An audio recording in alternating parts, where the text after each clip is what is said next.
नमस्कार मंडळी. माझ्या पुणे ते मालवण या व्लॉगला म्हणजे पुणे ते मालवण या विमान प्रवासाच्या व्लॉगला आपण भरभरून प्रतिसाद दिलात, त्यासाठी आपले मनापासून आभार. मित्रांनो, त्या व्लॉगच्या मध्येच आपल्यापैकी बऱ्याच जणांनी मला वेंगुर्ल्याला जाण्याचं सुचवलं होतं. खरं सांगू का, त्यावेळेस मला वेंगुर्ल्यालाही जायचं होतं आणि म्हणूनच मी टू व्हीलर हायर केली होती आणि 3 दिवसाचा माझा बेत मी आखलेला होता. पण आपल्याला जसं मी सांगितलंय की माझ्या विमानानं इथनं 1 दिवस उशिरा उड्डाण घेतल्यामुळं माझा 1 दिवस पूर्ण वाया गेला होता. त्यामुळे मला वेंगुर्ला करता आलं नव्हतं. आता मला माणगावला जाण्याचा योग आलाय आणि त्याच वेळेस मी ठरवलं की 1 दिवस का होईना आपण वेंगुर्ल्यात नक्की जाऊया. आणि म्हणून आज मी पुण्यातून निघालोय ते वेंगुर्ल्याला जाण्यासाठी. आणि या संपूर्ण प्रवासाची म्हणजे पुणे ते वेंगुर्ला मी केलेला प्रवास आणि वेंगुर्लामध्ये असलेली जी सुंदर स्थळे याची माहिती देण्याचा एक प्रयत्न या व्हिडिओच्या माध्यमातून मी करत आहे. चला तर मग माझ्यासोबत पुणे ते वेंगुर्ला या सुंदर प्रवासात.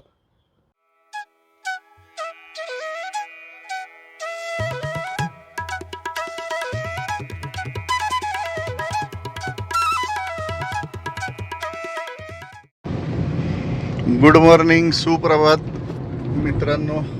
मित्रांनो, आज आहे 24 फेब्रुवारी 2026 आणि सकाळचे 8:30 पावणे 9 वाजलेत आणि मी माझ्या आजच्या सुंदर प्रवासाला सुरुवात केली आहे. खेड शिवापूर टोल नाका यशस्वीरित्या निर्विघ्नपणे ट्रॅफिकमध्ये न अडकता पार केलेला आहे आणि आता आपला प्रवास पुढे सुरू झाला आहे. खंबाटकी घाट जुन्या मार्गानंच आपल्याला पार करायचा आहे, म्हणजे घाटातून. मित्रांनो, मला अपेक्षा होती की खंबाटकी घाटातल्या नवीन मार्गानं मला प्रवास करता येईल, पण तसं झालं नाही आणि मी जुन्या मार्गानंच खंबाटकी घाट ओलांडला. सकाळचे 10:15 वाजलेत. खंबाटकी घाट आता उतरतोय आपण. खंबाटकी घाट उतरून मी पुढे भुईंज पाचवड ओलांडून आणेवाडी टोल नाक्यावर आलो. आणेवाडीचा टोल नाका पार केला आणि माझा प्रवास साताऱ्याच्या दिशेने सुरू झाला. 10:52 झाली आहेत आणि आता सातारा शहर आपण ओलांडतोय. आता मित्रांनो, सातारा अजिंक्यतारा कारखान्याच्या पुढं आलं की आता इथून आपल्याला असे हे डायव्हर्जन सुरू होतात आणि याच्यातच आपला बराच वेळ जातो. मित्रांनो, 11:30 वाजलेत आणि मला वाटतं आपण कराडच्या टोलपाशी आलोय, टोल नाक्याला.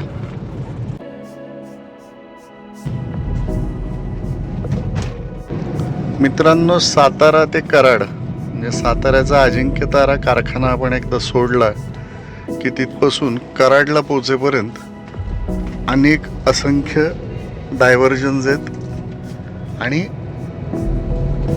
सर्व्हिस रोडनंच बऱ्यापैकी 80-90% प्रवास आहे ना, सर्व्हिस रोडनंच करावा लागतोय, कारण कामं सुरू आहेत. बघा, इथं उजव्या हाताला दिसतंय बघा. असं 11:15 वाजलेत आणि कराड शहरात आपण प्रवेश करतोय. कराडचा पूल क्रॉस करतोय आपण आता. भला मोठा पूल आहे बरं का कराडचं. दुपारचे 12:15 वाजलेत. पेठ नाका ओलांडलाय जस्ट आणि आता कोल्हापूरच्या दिशेनं प्रवास सुरू झालाय आपला. मित्रांनो, आतापर्यंत साधारण पुण्यापासून 200 किलोमीटरचं अंतर पार केलं होतं. 3.5-4 तासाचा प्रवास झाला होता आणि म्हणून क्षणभर विश्रांतीसाठी एक चांगलं हॉटेल शोधत होतो. खरं तर सकाळी निघताना ब्रेकफास्टही केला नव्हता मी आणि म्हणून वाटेत इथं जेवण करायचा मी निर्णय घेतला.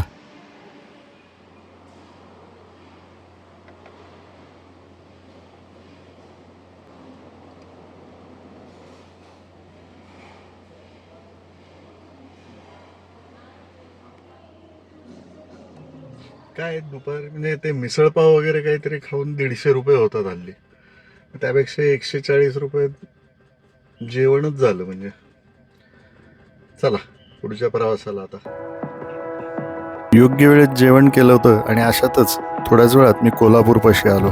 कोल्हापुरात जाण्यासाठी इथून जायला लागेल आपल्याला. आपण आता सरळ जातोय. म्हणजे दुपारचं 1:30 वाजलाय. 1:40-37 म्हणजे प्रिसाइसली आपण कोल्हापूर शहर ओलांडतोय. कोल्हापूर शहर ओलांडून गोकुळ शिरगाव पार केलं आणि मग पुढे कागलमध्ये दाखल झालो. हा रस्ता कागल गावात जातो आणि आपल्याला हायवेनं पुढे जायचं आहे. महाराष्ट्राची हद्द पार करून कर्नाटकात प्रवेश केला आणि मग आपल्याला सर्वप्रथम कोगनोळीचा टोल नाका लागतो. मित्रांनो, कोगनोळी टोल नाक्याच्या पुढे आपल्याला HPCLचा कंपनी संचालित एक पेट्रोल पंप आहे. तिथं मी थांबलो डिझेल भरण्यासाठी. डिझेल भरायला थांबलो. मित्रांनो, आज वेंगुर्ल्यात जाण्यासाठी मी संकेश्वर मार्गे जाण्याचा निर्णय घेतलाय. त्याचं कारण म्हणजे संकेश्वरपर्यंत असलेला चांगला रस्ता आणि तिथून गडिंग्लज पासून आजऱ्यापर्यंत असलेला कॉन्क्रीटचा रस्ता. इतर वेळेस मात्र आपण हॉटेल गोवावेस इथून आपण खाली आजऱ्यामध्ये उतरतो, पण तिथून रस्ता थोडा खराब आहे असं मला समजलं होतं. म्हणून मी आज लांबच्या रस्त्याला म्हणजे संकेश्वर गडिंग्लज आजरा असा प्रवास करतोय. मित्रांनो, आपण आता संकेश्वरमध्ये पोहोचलोय. संकेश्वर डावीकडे, उजवीकडे गडिंग्लज आहे आणि आपल्याला गडिंग्लजमधनं खाली उतरायचं आहे. आता आपण इथनं ह्यासाठी आलोय की इथून आंबोली 4 लेन आहे हा आणि हा रस्ता अत्यंत व्यवस्थित आहे. हा पूर्ण कॉन्क्रीटचा रस्ता खालपर्यंत आहे, म्हणजे मला वाटतं आंबोलीपर्यंत राहायचं. आपण पोचलोय गडिंग्लज मध्ये.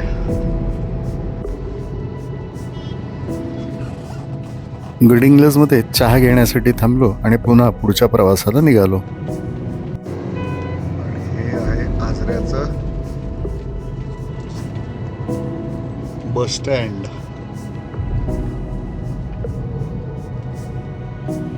एक टोल लागतो इथं, पण तो अजून सुरू व्हायचा आहे बरं का, नॉन ऑपरेटिव्ह आहे. काय रस्ते मस्त आहेत त्यामुळे टोल द्यायला काय नाही वाटत. आजरा शहर ओलांडून माझा प्रवास सुरू झाला तो आंबोलीच्या दिशेने जाण्यासाठी. मित्रांनो, आजरा ते आंबोली हे रस्ते पण अत्यंत सुंदर आहेत. काय सुंदर निसर्ग आहे, वा क्या बात आहे. आणि थोड्याच वेळात आंबोली गाव ओलांडून मी घाटात दाखल झालो. मित्रांनो, एव्हाना दुपारचे 4 वाजले होते. इथून वेंगुर्ला साधारण 1-1.5 तासाच्या प्रवास अंतरावरती आहे. संध्याकाळची वेळ असल्यामुळे घाटामध्ये नेहमीपेक्षा खूप कमी प्रमाणाची गर्दी होती. त्यामुळे मला घाट अगदी व्यवस्थितपणे पार करता आला आणि साधारण संध्याकाळी 5:30च्या सुमारास मी वेंगुर्ल्यात दाखल झालो. मित्रांनो, संध्याकाळी 5:30 वाजता वेंगुर्ल्यात पोचल्यानंतर करण्यासारखं फारसं काही नव्हतं, त्यामुळं आराम केला आणि दुसऱ्या दिवशी सकाळी मी इथून बाहेर पडायचा निर्णय घेतला. ही ती जागा आहे जिथं माझा मुक्काम असणार आहे. श्री अनंत केळुसकर यांची काना होमस्टे नावानं ही प्रॉपर्टी आहे. जागा अत्यंत सुंदर, प्रशस्त आणि स्वच्छ अशी आहे. आपण सहकुटुंब इथं नक्की येऊ शकता. या जागेची आणखी एक खासियत म्हणता येईल ती म्हणजे श्री केळुसकर कुटुंबीय स्वतः इथं आपल्याला उत्तम प्रकारचं जेवण बनवून देतात. ही जागा अगदी समुद्र किनाऱ्याला लागूनच आहे. घराच्या अगदी पाठीमागे हा सुंदर समुद्र किनारा आपल्याला पाहायला मिळतो. हा असा समुद्र किनारा, इथे वेंगुर्ल्याचं बंदर आहे. हा तो वेंगुर्ल्याचा प्रसिद्ध ब्रिज.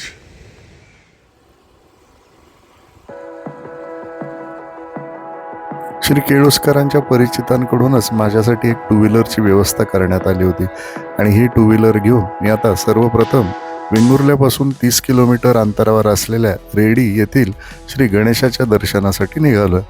सकाळची वेळ होती, अजून चहा पण घेतला नव्हता आणि मला एक सुंदर हॉटेल दिसलं म्हणून इथं चहा घेण्यासाठी थांबलो.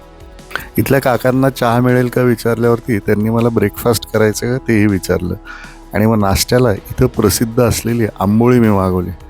मित्रांनो, खरंच सांगतो, हे जे हॉटेल मला आता वाटेत सापडले ते खरंच सुंदर आहे. काका, मला आणखी एक देता नुसतं आंबोळी? हा, नुसती आंबोळी हा, चटणी चालेल. मित्रांनो, काही काही ठिकाणं अशी अनएक्सपेक्टेडली आपल्याला सापडतात. इतकं सुंदर, स्वच्छ, छान असं हे हॉटेल होतं. ब्रेकफास्ट तर अप्रतिम होता. काकू, तुमचं नाव सांगा प्लीज मला. आणि तुमचं नाव काय? लक्ष्मीकांत वेरणेकर. आणि काकू? अंजना लक्ष्मीकांत वेरणेकर. हॉटेलचं नाव कोकणची आहे. ओके. सकाळचा नाश्ता आमचा रेडी येतो. घावणे, आंबोळी, उसळ पाव, रस शेवया. लेट 8:30 नंतर कांदा भजी, बटाटा वडा, मिसळ पाव. ओके. 12:30 नंतर जेवण, व्हेज नॉन व्हेज आहे. दोन्ही पण. आणि आमच्याकडे लवकर तयार असतं सकाळी. श्री वेर्णेकर काका काकूंना बाय बाय करून मी पुढच्या प्रवासाला निघालो.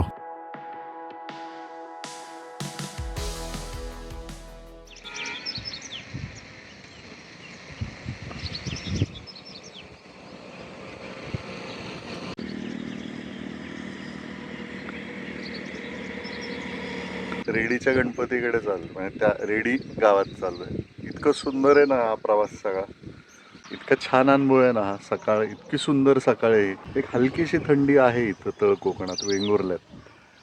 आणि तुम्हाला जर दिसत असेल तर हा धुकं आहे बघा हवेत, म्हणजे हे असं अजून स्पष्ट दिसत नाही. किती सुंदर आहे सगळं. कोकण खूप सुंदर आहे हो. या कोकणात या.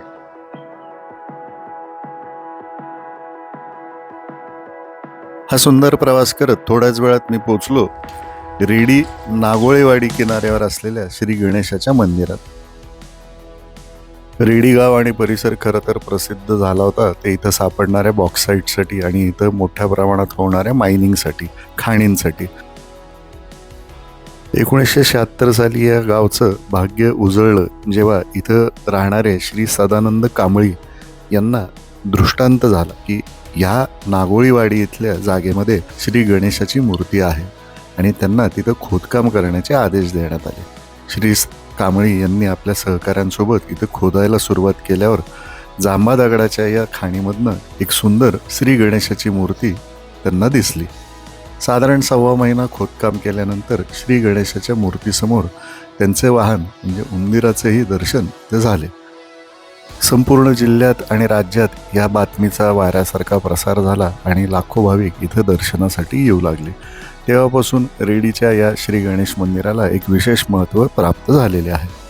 अशा पद्धतीनं श्री गणेशाचं, रेडीमधल्या श्री गणेशाचं दर्शन घेऊन मी आता पुढच्या प्रवासाला निघतो. मित्रांनो, मंदिराकडे जाणारा रस्ता हा कच्चा आहे कारण इथं मोठ्या प्रमाणात खनन वाहतूक करणाऱ्या मोठ्या गाड्यांची आवक सुरू असते. मित्रांनो, गणपती मंदिरातून बाहेर आलो, कच्च्या रस्त्यावरनं मुख्य रस्त्यावर येईपर्यंत माझ्या गाडीतनं पेट्रोलचा वास येत होता. म्हणून मी गाडी रस्त्याच्या कडेला लावली आणि तपासणी केल्यावर लक्षात आलं की गाडीतलं सगळं इंधन हे रस्त्यावरती वाहून जात आहे. तेव्हा लक्षात आलं की पेट्रोलचा पाईप हा कुठनं तरी कट झालेला आहे.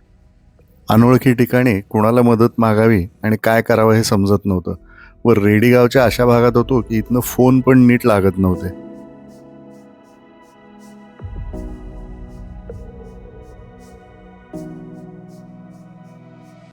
रस्त्याच्या कडेलाच 2 गृहस्थ उभे होते. त्यांनी अत्यंत आपुलकीनं माझी विचारपूस केली.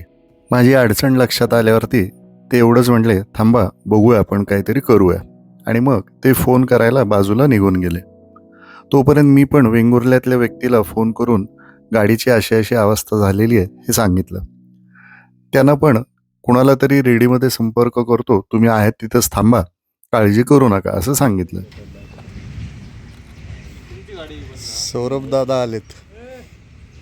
गाडी वेंगुर्ल्यातली आहे, मी घेऊन आलो आणि आत्ता इथं आल्यावरती एकदम पेट्रोलचा वास आला. एकदम स्टार्टर हे केलं ना आपण, खालना तो पाईप कट झालाय का काय माहित नाही. सौरभ हा आला आणि लगेचच त्यानं कामाला सुरुवात केली. त्यानं लगेचच गाडी उघडली आणि नेमका काय विषय आहे तो तपासून पाहिला. माझाही अंदाज खरा ठरला होता. इंधनाची जी पाईप आहे ती कुठेतरी कट झाली होती आणि त्यामुळं सगळं इंधन हे जमिनीवर पडून वाया जात होतं. त्यानं लगेचच त्याच्याकडे असलेली नवीन पाईप टाकली आणि मग माझी गाडी त्यानं दुरुस्त करून तो पुढच्या कामाला मार्गस्थ झाला. आश्चर्याचा भाग असा आहे की मला वाटेत जी 2 व्यक्ती भेटले होते त्यातल्या एकांचा चिरंजीव हा सौरभ होता आणि ते आपल्या लेकालाच फोन करत होते. धन्यवाद, छान वाटलं. आणि नक्की अशी अचानक भेट झाली, बरं वाटलं. पण काकांचा निरोप घेताना त्यांनी सांगितलेले शब्द माझ्या कायम स्मरणात राहतील. ते अत्यंत आपुलकीनं आणि मायेनं मला म्हटले होते, आलात तर या श्रावणात उत्सवाला. हे जे बोलणं होतं ना, हे जे निमंत्रण होतं ना, याच्यामध्ये एक आपुलकी होतं, प्रेम होतं आणि हे शब्द कायम माझ्या स्मरणात राहतील. रस्त्याच्या कडेला झालेली ओळख आयुष्यभर स्मरणात राहील. रेडीच्या पुढे आपल्याला आरवली गाव लागते आणि या आरवली गावात आहे सुप्रसिद्ध श्री वेतोबाचे जागृत आणि अत्यंत प्राचीन असे हे मंदिर. श्री वेतोबा हे महादेवाचंच एक रूप मानलं गेलेलं आहे. तसेच हे मंदिर दक्षिण कोकणाचे ग्रामदैवत आणि रक्षक म्हणून देखील प्रसिद्ध आहे. मित्रांनो, आपण मंदिरात प्रवेश करतो तर सर्वप्रथम हा सभामंडप दिसतो, जो अत्यंत सुंदर आहे. या सभामंडपाचं बांधकाम हे 19व्या शतकाच्या अखेरीस केल्याची इथं नोंद आढळते. तसेच 1996 साली या मंदिराचा जीर्णोद्धार केलं गेल्याची नोंद देखील इथं आपल्याला पाहायला मिळते. मित्रांनो, ही श्री वेतोबाची जी मूर्ती आहे, ही पूर्वी फणसाच्या लाकडाची असे, आता ही मूर्ती पंचधातूची आहे. मित्रांनो, याच श्री वेतोबा देवस्थान मंदिरात एक अनोखी परंपरा मला समजली. मित्रांनो, श्री वेतोबाला घातलेलं साकडं केलेली मागणी पूर्ण झाल्यानंतर श्री वेतोबाला चामड्याच्या ह्या पादत्राणे अर्पण करण्याची एक परंपरा होती. त्याच्या मागची भावना अशी होती आणि मान्यता अशी आहे की रोज रात्री श्री देव वेतोबा हे पंचक्रोशीच्या रक्षणासाठी बाहेर पडतात आणि त्यावेळेस श्री देवाच्या पायाला काही इजा होऊ नये म्हणून आपण त्यांच्या चरणी हे पादत्राणे अर्पण करायचे, जेणेकरून ही पादत्राणे वापरून ते पंचक्रोशीच्या रक्षणासाठी बाहेर पडू शकतात. अशी श्रद्धा आहे की वेतोबा हे चप्पल घालून चालत असल्यामुळे या चपलांचे तळ कालांतराने झिजतात. श्री देव वेतोबाचे आशीर्वाद घेऊन मी आता पुढच्या प्रवासाला निघालो. मित्रांनो, मी आता चाललोय त्या सुंदर सागरेश्वर मंदिराकडे. मित्रांनो, वेंगुर्ला येथील मोचेमाड सागर किनाऱ्यावरील सागरेश्वर मंदिर हे एक शांत व पवित्र ठिकाण आहे. या मंदिराचा इतिहास साधारण 1777 ते 1855 दरम्यानमध्ये सापडतो. सांडे नावाच्या व्यक्तीला वाळूत पुरलेले शिवलिंग सापडल्याची इथे माहिती मिळाली, जे समुद्राच्या काठावर सापडल्यामुळे याला सागरेश्वर महादेव म्हणून ओळखले जाऊ लागले. समुद्र तटाला लागूनच असलेलं श्री सागरेश्वर मंदिराचे हे स्थान देखील अत्यंत सुंदर आहे. याच्या पाठीमागेच आपल्याला सुंदर समुद्र किनारा पाहायला मिळतो. वेंगुर्ल्याचा समुद्र किनारा आहे.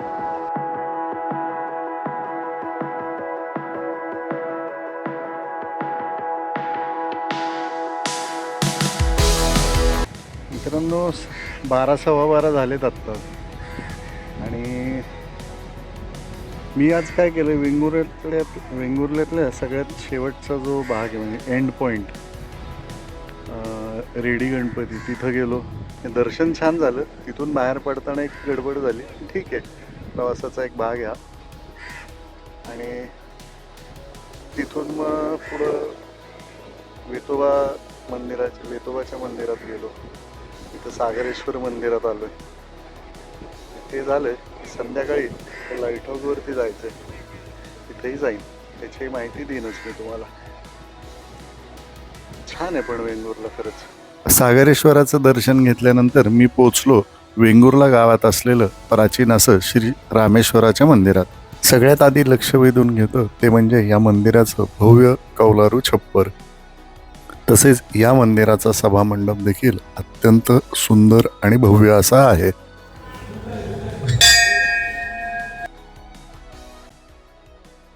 श्री रामेश्वर हे वेंगुर्ल्याचं ग्रामदैवत म्हणून मानलं गेलेलं आहे.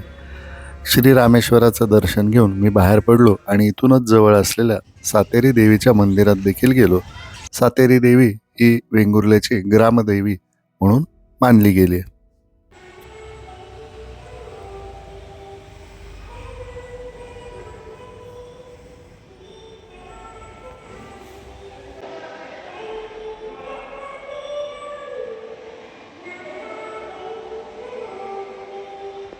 श्री सातेरी देवीचं दर्शन घेतल्यानंतर जवळच असलेल्या वेंगुर्ल्याच्या क्रॉफर्ड मार्केटमध्ये गेलो. दुपारची वेळ झाली होती, त्यामुळे नेहमीपेक्षा वर्दळ अशी कमी होती. खरे सांगायचे झाले तर खरेदी अशी काही करायची नव्हती, फक्त फेरफटका मारायचा होता. ही बकुळी आणि ही काय, हा सुरंगीचा, यांना वास भरपूर असतो. हे जसं वाळत जाईल तसं जास्त येतो का? यांचं वास. आणि हे कपाटात वगैरे टाकून ठेवला तरी काय होणार नाही. आम्ही ती काय आता वाळून ठेवलेली आहोत. बरं बरं. नंतर कधी मुलांना सर्दी खोकला झाला तर ते काढा करतो ना, त्याच्यात 4 काढून टाकायचे. होय का? हां, कपड्यात टाकलं तर झुरळ बिरळ येणार नाही असं आहे. मार्केटमधली छोटीशी खरेदी संपवली आणि मी थेट वेंगुर्ला बंदरावर गेलो. लाईट हाऊसकडे जायला अशा पायऱ्या चढून जावं लागतंय बरं का. दुपारचे 4:30 वाजले होते. मी लाईट हाऊसकडे जाण्यासाठी निघालो, कारण लाईट हाऊस हे फक्त 5:30 वाजेपर्यंत उघडं असतं.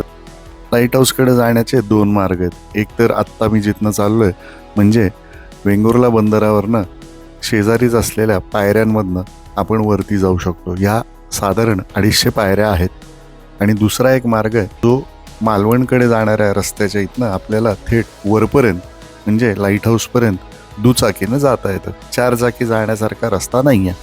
समोर दिसत असलेल्या लाईट हाऊसमध्ये वरती जाण्यासाठी प्रति व्यक्ती 10 रुपये शुल्क आकारण्यात येतात.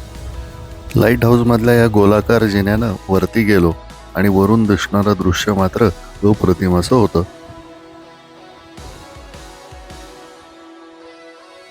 खरं गेट तिथं आहे आणि तिथनं व्यवस्थित रस्ता आहे वरपर्यंत यायला. एकतर थेट डोंगरावरती लाईट हाऊसपर्यंत गाडी येते, नाहीतर मग बंदरावरनं वेंगुर्ला बंदरावरनं पायऱ्या आहेत चढण्यासाठी.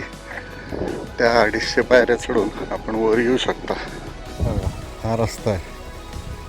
आपण दुचाकी घेऊन लाईट हाऊसच्या या दारापर्यंत पोहोचू शकतो, पण हा रस्ता मात्र कच्चा आहे.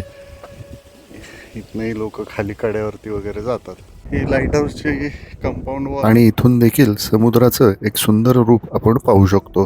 मित्रांनो, थोडा वेळ इथं घालवल्यानंतर मी पुन्हा पायऱ्यांनी खाली बंदराकडे जाण्यासाठी निघालो. थोड्याच वेळात बंदरावर पोचलो तेव्हा नुकतीच ताजी मासळी आलेली होती. बाजारपेठ आता भरायला लागलेली होती.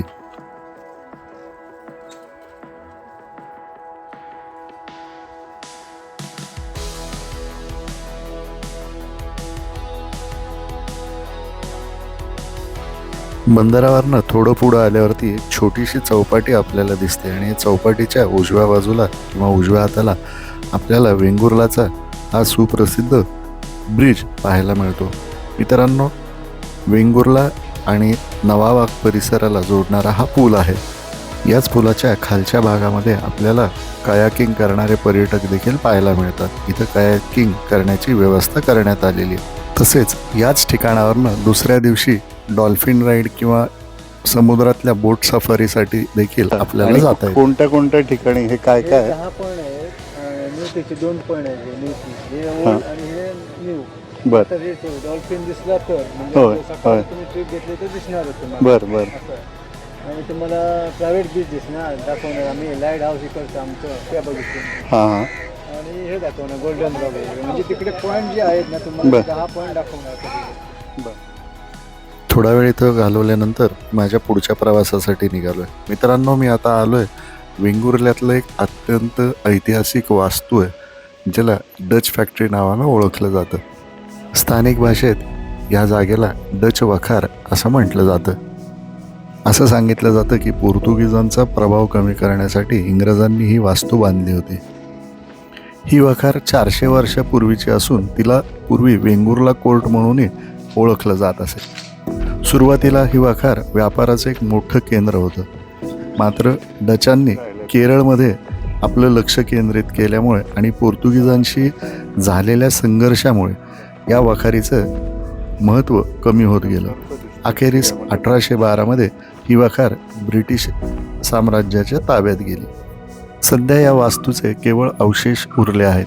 ती एक पडीक रूपात अस्तित्व टिकवून आहे. मित्रांनो, अशा पद्धतीनं माझा वेंगुर्ल्यातला आजचा दिवस समाप्त झाला.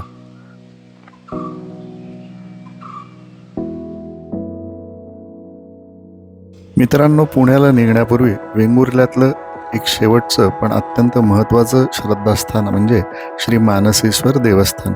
मित्रांनो, इथं असलेल्या भगवा पताका आपलं लक्ष वेधून घेतात आणि याची माहिती घेण्यासाठी मी या मंदिरात आत्ता आलो आहे.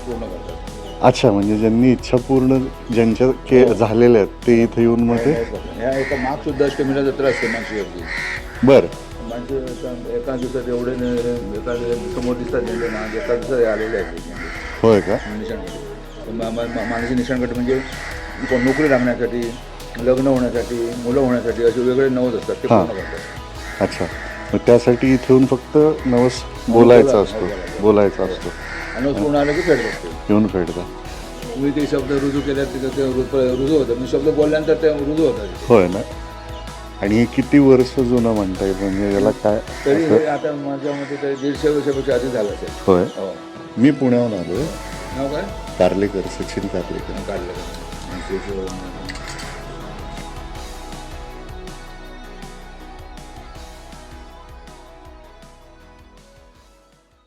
मित्रांनो, वेंगुर्ल्यातलं 2 दिवसाचा मुक्काम आपला समाप्त होतोय आणि आता मी निघालोय पुण्याला. वाटेत मी माणगावला दत्त मंदिरात नमस्कार करण्यासाठी जाणार आहे आणि मग तिथून आंबोली मार्गे वरती पुण्याकडे जाईन मी. पीचं एअरपोर्ट जिथं आहे ना, ते परुळे गाव आहे, ते इथून 28 किलोमीटर आहे, मालवण 42.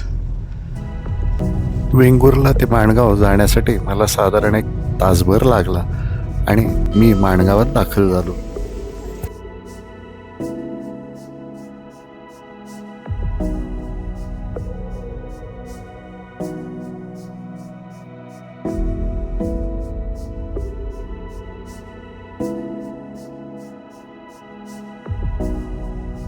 जेव्हा जेव्हा मी माणगावात येतो तेव्हा एक खूप सुंदर मानसिक शांतता लाभते. आज इथं आल्यानंतर श्री दत्तगुरूंचं, टेंबे स्वामी महाराजांचं खूप सुंदर असं दर्शन लाभलं आणि मग मी इथून बाहेर पडलो. मंडळी, अशा पद्धतीनं श्री दत्तांचं सुंदर दर्शन घेतलंय माणगावात.